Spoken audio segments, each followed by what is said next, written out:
आज आपको एक ऐसी रहस्यमयी और प्रेरणा से ओतप्रोत सच्ची कहानी दिखाने जा रहा हूं जो भारतीय सेना के दिलों में बसती है। एक कहानी जिसे सुनकर आपके रगों का खून थोड़ा और तेज दौड़ने लगेगा। बाबा को आभास हो जाता है कुछ होने से पहले ही। ये कहानी है एक ऐसे सैनिक की जो अपनी मौत के 56 साल बाद भी देश की सरहद पर डटा हुआ है। प्रतिदिन के जूते के ऊपर धूल आ जाती है, जिनके ना होकर भी होने के तमाम सबूत हैं।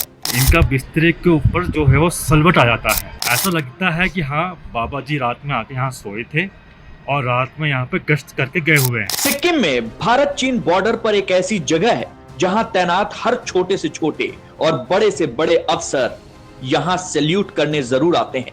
जमीन से 13,600 फीट ऊपर वहाँ पे हम बैठे हैं बाबा हरभजन सिंह के नए स्मारक पे। अब आइए आपको घुमाते हैं और देखते हैं कि है क्या यहाँ, क्यों बनाया गया बाबा हरभजन सिंह का स्मारक, जो हमारे भारतीय सेना में एक रेजिमेंट में एक सिपाही के पद पर काम कर रहे थे। ऐसा क्या हुआ कि उनका स्मारक बना और आज सारे भारतीय सेना के अच्छे से अच्छे अधिकारी कमांडर यहाँ आते हैं, सैल्यूट करते हैं, इस स्मारक पर पूजा करते हैं। आइए जानते हैं इसके।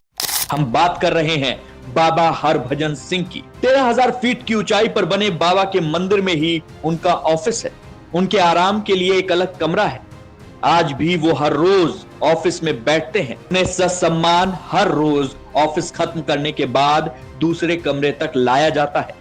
बर्फ का स्लेडिंग हुआ था तो उस दौरान ये मिसिंग पाए गए। जब ट्रूप को पूछा गया कि हाँ भाई कितनी नफरी गई थी, तो वहां से एक बंदा मिसिंग पाया गया। वो थे बाबा हरभजन सिंह। वो क्या उस समय सिपाही थे उसमें? हाँ, सिपाही जी। तो जब मिसिंग पाया गया तो इनको जब खोजबीन किया गया तो कई लोगों ने बोला कि हाँ ये भगोड़े हो गए हैं। अच्छा, हाँ, उन पे आरोप लगाया गया। लेकिन ये भगोड़े नहीं हुए थे, ये किसी अफसर के सपनों में आए। मेरा बॉडी जो है वहाँ पे दबा हुआ है, मुझे आओ ढूंढो आप। तो फिर वहाँ जब ढूंढा गया तो इनका जो शरीर है वो उनको मिला।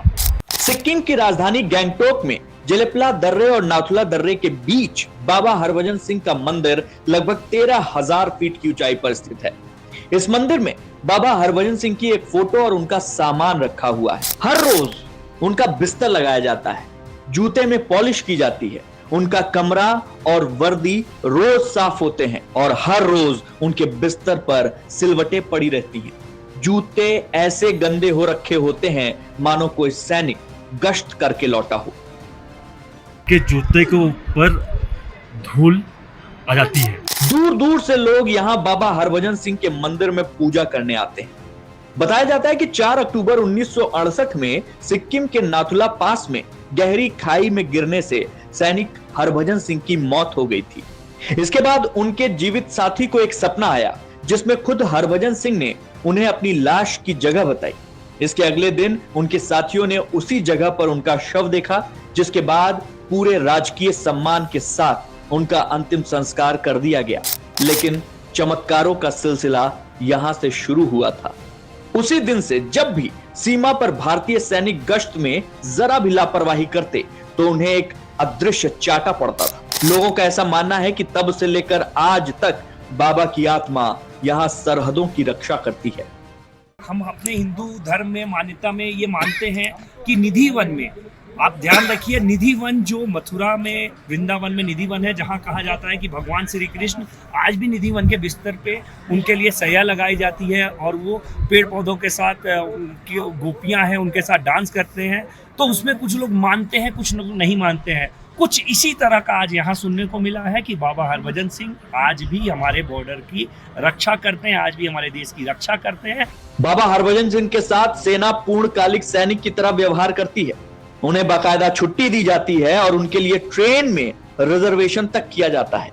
इसके अलावा उनके साथ 2 सैनिक भी जाते हैं जो उनका सामान लेकर उनके घर तक छोड़ते हैं और छुट्टी खत्म होने के बाद उन्हें वापस लाते हैं। उनकी तनख्वाह उनके घर वालों को दी जाती है। बाबा के सम्मान का आलम यह है कि चीन की ओर से भी उन्हें सम्मान मिलता है। जब भी सिक्किम की सीमा पर भारत और चीन के बीच फ्लैग वार्ता होती है तो चीन की तरफ से भी एक कुर्सी बाबा हरभजन सिंह के लिए खाली रखी जाती है।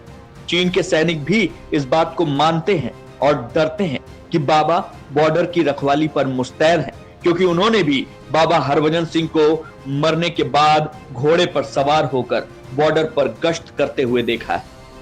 इन कहानियों से एक बात तो तय है कि सरहदों की रखवाली में लगी बाबा हरभजन सिंह की आत्मा को मोक्ष से ज्यादा अपने देश से प्रेम है। शायद इसीलिए जिन्हें लोग भगवान की तरह पूजते हैं वो सरहद पर मरने के 56 साल बाद भी डटे हुए हैं।